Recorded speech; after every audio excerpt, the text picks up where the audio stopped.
যিনি পরম করুণাময় ও অসীম দয়ালু। জিন ধোঁয়াবিহীন আগুন থেকে তৈরি এক রহস্যময় সৃষ্টি, যা মানুষের দৃষ্টির আড়ালে থাকে। আমাদের মতোই তারা জন্ম নেয়, বেড়ে ওঠে, অনুভব করে এবং মৃত্যুবরণ করে। কিন্তু তাদের অস্তিত্ব আমাদের জগতের বাইরে। যা শুনি বা জানি তা লোকমুখ থেকে।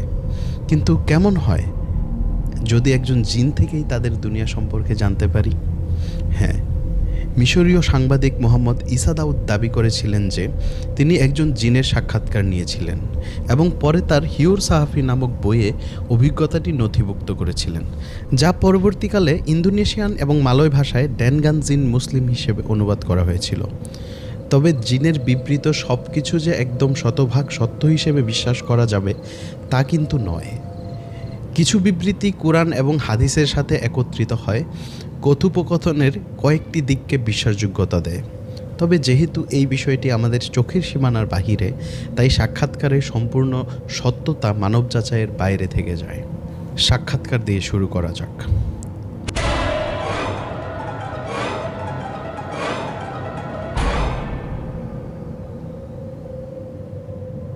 ঈসা দাউদ জিজ্ঞেস করলেন, আপনি কে? জিন জবাব দিল, আমার নাম ইবনে কুনজুর এবং আমি মূলত ভারতের বোম্বাই থেকে এসেছি। ঈসা তখন জিজ্ঞাসা করলেন, তোমার বয়স কত?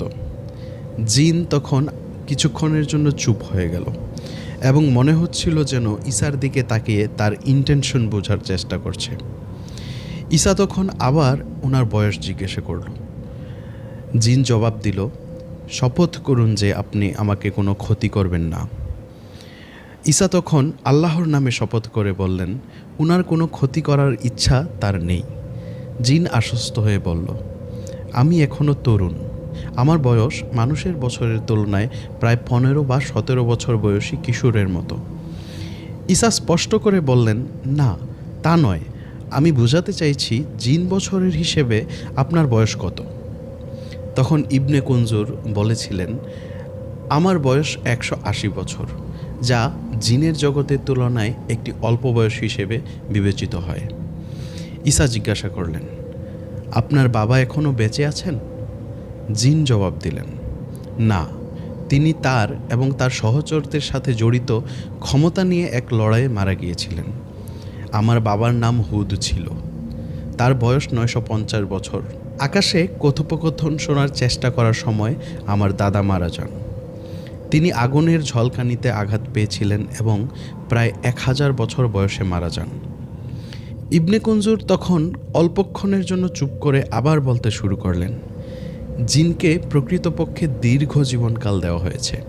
আমাদের বেশিরভাগই কয়েকশো বছর বেঁচে থাকে, অন্যরা হাজার হাজার বছর ধরে বেঁচে থাকে। ঈসা জিজ্ঞাসা করলেন, 1000 বছর? ইবনে কুনজুর জবাব দিলেন, হ্যাঁ, আমাদের মধ্যে জিন রয়েছে যারা 3000 বছর বয়সী, কিছু 4000, কিছু 5000 এবং 6000 বছর বয়সী। প্রকৃতপক্ষে এমন কিছু লোক রয়েছে যারা 7000 বছর বয়সী, যদিও তাদের সংখ্যা অনেক কম। তবে তারা শয়তানদের মধ্যে। ইবলিশের মতো কেউ কেউ প্রাচীনকাল থেকেই বসবাস করেন। যেমন ইবলিশের 5 সন্তান, তারা আজও বেঁচে আছে। আসুন আমরা ইবনে কুনজুরের বিবৃতিগুলো কতটুকু সঠিক তা কোরআন ও হাদিসের আলোকে বিবেচনা করি। ইবনে কুনজুরের দাদার মৃত্যুর বিবরণীটি সঠিক হতে পারে, কারণ সূরা আল জিনে সর্বশক্তিমান আল্লাহ বলেন, রাসূলুল্লাহ সাল্লাল্লাহু আলাইহি ওয়াসাল্লাম পাঠানোর আগে জিনরা আসমান থেকে তথ্য চুরি করে এবং তার আগমনের পর তাদের উপর জ্বলন্ত আগুন দিয়ে আঘাত করা হয়। যাই হোক, নবী মুহাম্মদ সাল্লাল্লাহু আলাইহি ওয়াসাল্লাম ব্যাখ্যা করেছেন যে এই শিক্ষাগুলি নিছক মহাজাগতিক ঘটনা ছিল না, বরং প্রকৃতপক্ষে এই শিক্ষাগুলি সেই জিনদের তাড়া করছিল যারা আকাশ থেকে জ্ঞান চুরি করার চেষ্টা করছিল। আবার কোরআন ও হাদিসে জিনদের সঠিক বয়স উল্লেখ না থাকলেও অন্যান্য সূত্রে বর্ণিত ঘটনাগুলি ইঙ্গিত করে যে জিনদের দীর্ঘ আয়ু আছে। একটি ঘটনা অনুসারে উমর বিন আব্দুল আজিজ একবার একটি মৃত সাপকে কবর দিয়েছিলেন, যা সত্যই একজন জিন ছিল এবং হজরত মুহাম্মদ সাল্লাল্লাহু আলাইহি ওয়াসাল্লাম এর কোরআন তেলাওয়াত শোনার জন্য আসত। আবার এটি লক্ষ্য করা গুরুত্বপূর্ণ যে শয়তান যে একজন জিন, তার অস্তিত্ব আদম আলাইহিসসালাম তৈরির অনেক আগে থেকেই ছিল। এই তথ্যটি জিন লম্বা সময়ের জন্য বাঁচতে পারে কুনজুরের এই বিবৃতিটিকে সমর্থন করে। ঈসা তার বইয়ে উল্লেখ করেছিলেন, ইবনে কুনজুর তাকে বলল তিনি মাত্র 4 মাসে কোরআন মুখস্থ করে ফেলেছিলেন এবং তার এই অর্জন নিয়ে তিনি খুব গর্ববোধ করেন। জিনদের এক মজলিসে তার এই অর্জন নিয়ে সে খুব গর্ব করেছিল, কারণ তার জাতির অনেকেই এত অল্প সময়ে কোরআন মুখস্থ করতে পারে না। জবাবে ঈসা তাকে অন্যের সামনে গর্ব করার পরিবর্তে যিনি তাকে এ জাতীয় অসাধারণ শক্তি এবং মুখস্থ করার দক্ষতা দিয়েছেন সেই আল্লাহর প্রশংসা করার পরামর্শ দিয়েছিলেন। ঈসা তাকে স্মরণ করিয়ে দিয়েছিলেন যে আল্লাহ যিনি এই জাতীয় আশীর্বাদ দান করেন তা তাৎক্ষণিকভাবে আবার নিয়ে যেতে পারেন। ঈসার পরামর্শ শুনে ইবনে কুনজুর হতবাক হয়ে গেলেন এবং তৎক্ষণাৎ ইস্তেগফার করেছিলেন। তার জিন বন্ধু, যার মুখস্থ করতে কষ্ট হতো, তিনি প্রায়শই তাকে বলতেন যে অনুশীলন না করে মুখস্থ করাটা অর্থহীন। ঈসা এই দৃষ্টিভঙ্গির সাথে একাত্মতা প্রকাশ করেছিলেন। ঈসা কুনজুর থেকে দুনিয়ার সবথেকে পুরাতন ভাষা সম্পর্কে জানতে চাইল। ইবনে কুনজুর উত্তর দিয়েছিলেন, আমার পূর্বপুরুষরা যারা আকাশের কণ্ঠস্বর শোনার জন্য আল্লাহর ক্রোধে আক্রান্ত হয়েছিল, তারা এই জ্ঞানটি আমার পিতার সাথে ভাগ করে নিয়েছিল। আমাদের মতে তোমাদের পূর্বপুরুষরা এটা বুঝতে পেরেছিলেন যে আরবি প্রাচীনতম ভাষা ছিল। এই বিশ্বাস জিন বিশ্বের মধ্যে প্রজন্ম থেকে প্রজন্ম ধরে ব্যাপকভাবে গৃহীত এবং সমাদৃত। ঈসা তখন জিজ্ঞাসা করল, জিন দেখতে কেমন? ইবনে কুনজুর জবাব দিয়েছিল, মানুষ প্রায়শই ভুল করে বিশ্বাস করে যে জিন ভয়ঙ্কর বা বিকৃত মুখ, প্রাণীর মতো লেজ এবং অন্যান্য কৌতুকপূর্ণ বৈশিষ্ট্যযুক্ত ভয়ঙ্কর প্রাণী। এগুলি ভিত্তিহীন অনুমান এবং নিছক মানব কল্পনা। ঈসা তখন বলল, কখনো কখনো জিন নিজেরাই তাদের উপস্থিতি সম্পর্কে এই মিথ্যা এবং ভীতিজনক ধারণার জন্য দায়বদ্ধ। এটা কিভাবে হতে পারে?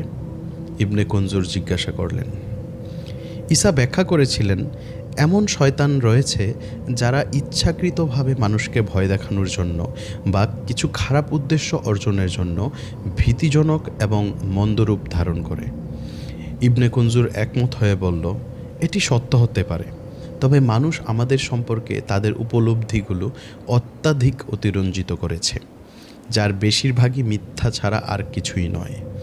শয়তানদের মধ্যে প্রকৃতপক্ষে মন্দ এবং ভীতিজনক রূপ রয়েছে, তবে মুসলিম জিনকে আল্লাহর দ্বারা একটি ভালো ও মহৎ রূপ দেওয়া হয়েছে। ঈসা এরপরে জিজ্ঞাসা করলেন, তাহলে আসুন এই ধারণাগুলি সংশোধন করুন। আপনার আসল রূপটি আল্লাহর দ্বারা নির্মিত হিসাবে দেখতে কেমন? ইবনে কুনজুর জবাব দিয়েছিলেন, আমার দৃষ্টিকোণ থেকে আমাদের রূপটি আল্লাহর দ্বারা নির্মিত মানুষের থেকে খুব বেশি আলাদা নয়, যদিও কয়েকটি ছোট পার্থক্য রয়েছে। উদাহরণস্বরূপ, আমাদের মাথা আমাদের দেহের অনুপাতে কিছুটা বড়, মানুষের মতো নয়। আমাদের চোখ দীর্ঘায়িত, আপনার মতো গোল নয়।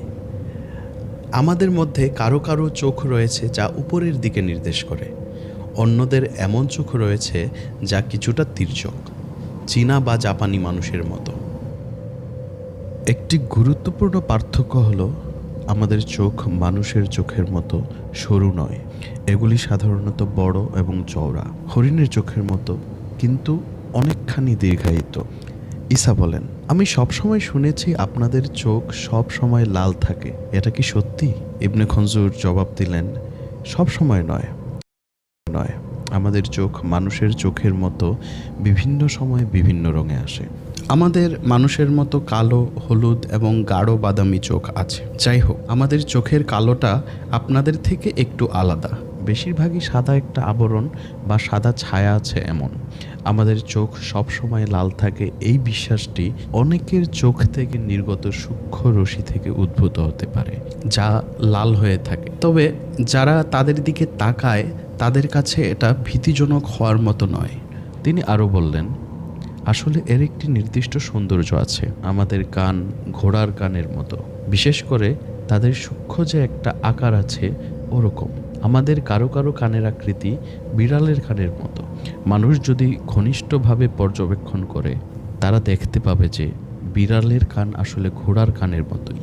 তাই যখন আমরা নির্দিষ্ট রূপ ধারণ করি তখন আমরা বিড়াল, ঘোড়া বা বাঘকেই পছন্দ করে থাকি। আমাদের নাক হিসাবে আপনাদের নাকের মতোই আমাদের মুখের কেন্দ্রে অবস্থিত, তবে এগুলি মানুষের নাকের মতো তীক্ষ্ণ নয়। সাধারণত আমাদের নাক সমতল বা বৃত্তাকার, ফিলিপিনো পুরুষ এবং মহিলাদের নাকের মতো। হজরত মুহাম্মদ সাল্লাল্লাহু আলাইহি সাল্লাম এর দিক নির্দেশনা অনুসরণ করে মুসলিম জিনেরা দাড়ি বাড়ান। আমাদের মধ্যে যারা দাড়ি রাখে না আমরা তাদেরকে মটকা চেহারা বলে ডাকি। আমাদের চুল খুব ঘন, বিশেষত মহিলা জিনদের মধ্যে এটি খুবই সাধারণ। পুরুষ জিনেদের চুলগুলি মোটা হতে থাকে এবং আমাদের মধ্যে বেশিরভাগেরই টাক রয়েছে। মহিলা জিনের চুল খুব লম্বা, যা সৌন্দর্যের প্রতীক হিসেবে বিবেচিত হয়। তাদের মধ্যে কারো এমন দীর্ঘ চুলও রয়েছে যা মাটিতে টেনে নিয়ে যেতে হয়। ঈসা জিজ্ঞাসা করলেন, তোমাদের হাত পা কেমন? ইবনে কনজুর বললেন, আমাদের হাতগুলো মানুষের মতো, তবে আমাদের বাহুগুলি আমাদের দেহের তুলনায় অনেক দীর্ঘ। আমাদের আঙ্গুলগুলিও দীর্ঘ এবং আমাদের নখগুলি আলাদা। আর পায়ের ক্ষেত্রে পায়ের হিলের অবস্থান এবং আঙুলের তীক্ষ্ণতা আপনাদের থেকে কিছুটা পৃথক। ঈসা জিজ্ঞাসা করলেন, আপনাদের কি হাড়, হৃৎপিণ্ড, পাকস্থলী এবং ফুসফুস রয়েছে? ইবনে কুনজুর জবাব দিলেন, হ্যাঁ, ঠিক আপনাদের মতোই। যদিও আমাদের হাড়গুলি আমাদের ত্বক বা মাংসের তুলনায় অনেক বড়, তবে আপনি যতটুকু কল্পনা করতে পারেন তার বাইরেও আমরা একটি ব্যতিক্রমী স্তরের নমনীয়তার অধিকারী। আমাদের অন্যান্য অঙ্গগুলি বেশ ছোট, তবে আপনাদের মতোই কাজ করে। যদিও শ্বাস নিতে আমাদের এতটা অক্সিজেনের প্রয়োজন নেই, তবে আমাদের হজম ব্যবস্থা আমরা যা খাই তা প্রক্রিয়া করে এবং আমাদের বর্জ্য আপনাদের মতো আমাদের দেহ থেকে বহিষ্কার করা হয়। তবে এটি শক্ত নয়, এটি অনেকটা ঘন বাষ্পের মতো। আমাদের প্রস্রাবও খুব শক্তিশালী চাপসহ একটি গ্যাস, কিন্তু এটি হালকা এবং আপনাদের বিশ্বের ঝর্ণার সাথে সাদৃশ্যপূর্ণ। এই কারণেই একজন শয়তান এমন একজন মুসলমানের কানে প্রস্রাব করতে পারে যিনি ঘুমানোর আগে আল্লাহর নাম উল্লেখ করেন না। আল বুখারী দ্বারা বর্ণিত একটি হাদিস রয়েছে যা আসলে ইবনে কনজুরের এই বিবরণীটিকে সমর্থন করে। এই হাদিসটিতে এমন এক ব্যক্তির কথা বর্ণনা করা হয়েছে যিনি ফজর পড়তে ঘুম থেকে না উঠেই সারা রাত্রি ঘুমিয়েছিলেন। নবী সাল্লাল্লাহু আলাইহি সাল্লাম বলেছিলেন, শয়তান তার কানে প্রস্রাব করেছে। সহিহ মুসলিম এবং অন্যান্য হাদিস গ্রন্থগুলোতে একই রকম বিবরণ এটিকে আরও শক্তিশালী করে, যেখানে নবী সাল্লাল্লাহু আলাইহি সাল্লাম উল্লেখ করে বলেছিলেন যে শয়তান তার কানে প্রস্রাব করে। ঈসা এরপরে জিজ্ঞাসা করলেন, শয়তান বা জিনের কি শিং রয়েছে? ইবনে কনজুর উত্তর দিয়েছিলেন, প্রতিটি জিনের দুটি শিং থাকে, তবে এগুলো খুব ছোট। ঈসা জিজ্ঞাসা করলেন, তার মানে কি আপনারও দুটি শিং রয়েছে? ইবনে কনজুর জবাব দিলেন, হ্যাঁ, তবে তারা আরবি হরফ নুনের মতো খুব ছোট ছোট এবং অবশ্যই দীর্ঘ নয়, মানুষ যেমন কল্পনা করে। ঈসা জিজ্ঞাসা করলেন, ইবলিশের শিংগুলিও কি ছোট, নাকি তারগুলো অনুপাতে অনেক বড়? ইবনে কনজুর বলল, তার দেহের অনুপাতে বড়। ইবলিশ খুব পুরনো এবং প্রথম মানুষের চেয়ে অনেক বেশি বয়স্ক। আমাদের জিনের দেহ দুর্বল, যা সময়ের সাথে সাথে দুর্বল হয় মানব দেহের মতো। ইবনে কনজুরের এই বিবরণীটিও সত্য, কারণ হাদিসে শয়তানির শিং নিয়ে নবী সাল্লাল্লাহু আলাইহি সাল্লাম বলেছিলেন, যখন সূর্য উঠবে তখন এটি শয়তানের দুটি শিংয়ের মধ্যে অবস্থান করে এবং যখন এটি অস্ত যায় তখন এটি শয়তানের দুটি শিংয়ের মধ্যে অবস্থান করে। সেজন্য এই দুই সময়ে আমাদের সালাত আদায় করতে বারণ করা হয়েছে। তখন ঈসা জিজ্ঞেস করলেন, আপনাদের গায়ের রং কেমন হয়? ইবনে কনজুর ব্যাখ্যা করেছেন, এটি মানুষের মতোই পরিবর্তিত হয়, কিন্তু বেশিরভাগ ক্ষেত্রে আমরা মানুষের চেয়ে কালো। আমাদের চামড়া কালো এবং আমাদের মাংসের সাথে লেগে থাকে। আপনারা মহিষের চামড়া যেমন দেখেন অনেকটা ওই রকম, কিন্তু আমাদেরটা অনেক পুরু। আমাদের কারো কারো ত্বক আরও ঘন, সাদা লাল চামড়ার জিনও রয়েছে। সুবহানাল্লাহ, আমাদের মাঝে অনেক রকমের রং আছে। তখন ঈসা জিজ্ঞাসা করলেন, তারপরেও তো আমরা আপনাদের দেখতে পাচ্ছি না। ইবনে খনজুর জবাব দিলেন, হ্যাঁ, এটা বোঝা যায়। আমাদের উৎস হলো ধোঁয়া ছাড়া আগুন, যা একটি হালকা গ্যাস। তবে কিছু শর্তে আমরা দৃশ্যমান হতে পারি। তিনি জিজ্ঞাসা করলেন, কী ধরনের শর্ত? ইবনে খনজুর ব্যাখ্যা করলেন, আমরা দৈহিক ও বস্তুগত আকারে প্রকাশ পেতে পারি, অথবা জাদুর প্রভাবে আমরা দৃশ্যমান হতে পারি। এছাড়াও যদি কেউ জাদুকরি জল পান করে তবে তারা আমাদের দেখতে পারে। আমরাও নিজেদের ইচ্ছায় হাজির হতে পারি, অথবা অন্যান্য পরিস্থিতিতে যেখানে আমরা অনিবার্যভাবে দৃশ্যমান হয়ে উঠি। ইবনে খনজুরের এই বর্ণনাটিও সঠিক। যদিও আমরা জাদুর জল অংশটি সম্পর্কে নিশ্চিত করতে পারি না, তবে ওনার উল্লেখ্য বাকি তথ্যগুলো সম্পূর্ণই সত্য।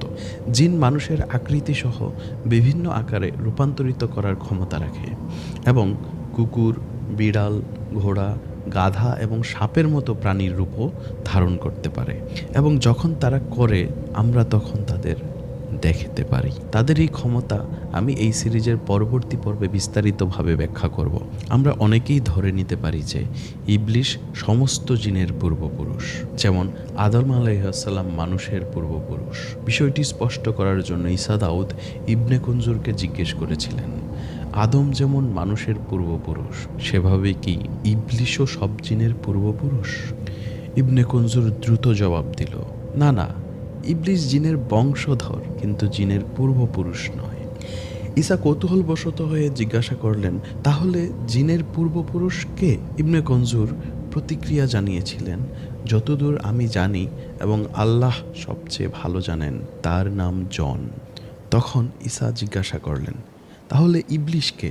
ইবনে খনজুর বললেন, ইবলিশ হলেন জনের বংশধর। তিনি ফেরেশতাদের মতো খুব বুদ্ধিমান ছিলেন, কিন্তু তখন তিনি দুষ্ট ও অহংকারী হয়ে ওঠেন। যেমন আপনারা কোরআন থেকে জানেন, যখন তিনি ফেরেশতাদের বলেছিলেন আদমকে সেজদা করতে, তখন ইবলিশ ব্যতীত সবাই সিজদাহ করেছিল। সে জিন ছিল এবং তার পালনকর্তার আদেশ অমান্য করেছিল, তাই সে অভিশপ্ত। ঈসা জিজ্ঞাসা করলেন, জিন কোথায় থাকে? খনজুর জবাব দিলেন, জিন তাদের বেশিরভাগ শহর এবং প্রাতিষ্ঠানিক কেন্দ্রগুলি পানির উপর প্রতিষ্ঠা করেছে। এছাড়াও মহাসাগর ও নদীর গভীর অঞ্চলেও শহর ও প্রাতিষ্ঠানিক কেন্দ্র রয়েছে। অতিরিক্তভাবে তারা গুহা এবং বনসহ বিশাল মরুভূমি, প্রত্যন্ত স্থান, পর্বতমালা এবং তাদের উপত্যকাগুলিতে বাস করে। তাদের মধ্যে কিছু বাসাবাড়ির ছাদে এবং ঘরের কক্ষে বাস করে। বাকিরা মানুষের বসতিতেই থাকে, সিলিং, বারান্দা অথবা খালি রুমে। মানুষের বাসস্থানই তাদের স্থায়ী আবাস হয়ে যায়। শয়তানদের অনেকে বাথরুম, ড্রেন এবং নর্দমাতেও থাকে। জিনের মধ্যেও ধর্ম রয়েছে। তাদের মধ্যে কিছু হলেন ইহুদি, কিছু খ্রিস্টান এবং কিছু মুসলিম। খ্রিস্টান জিন খ্রিস্টান মানুষের বাড়িতে বাস করে, যদিও তাদের বেশিরভাগই গির্জার মধ্যে থাকতে পছন্দ করেন। ইহুদি জনগণের ঘরবাড়ি এবং উপাসনালয়গুলোতে বসবাসকারী ইহুদি জিনের ক্ষেত্রেও এটি একইভাবে প্রযোজ্য। তারা একে অপরকে প্রভাবিত করে। মুসলিম জিন সর্বদা এমন বাড়িগুলি অনুসন্ধান করেন যেখানে বাসিন্দারা আল্লাহ সুবহানাহু ওয়া তাআলার কাছে আত্মসমর্পণ করে, যেখানে তারা সত্যিই মুসলিম এবং কেবল নামমাত্র মুসলমান নয়। যদি এই মুসলিম জিনগুলি কোনো বাড়ির মুসলিম বান্দাকে আল্লাহর আদেশ অনুসরণ করতে না দেখেন, তারা দুঃখের সাথে সেই বাড়িটি ত্যাগ করেন এবং অন্য একটি বাড়ির সন্ধানের জন্য চলে যান, যেখানে বাসিন্দারা আল্লাহর সাথে আনুগত্য করেন। ঈসা এরপরে ইবনে খনজুরকে জিজ্ঞাসা করলেন, আপনি কি আমার বাড়িতে থাকেন এমন জিনকে দেখতে পাচ্ছেন? ইবনে খনজুর প্রতিক্রিয়া জানিয়েছিলেন যে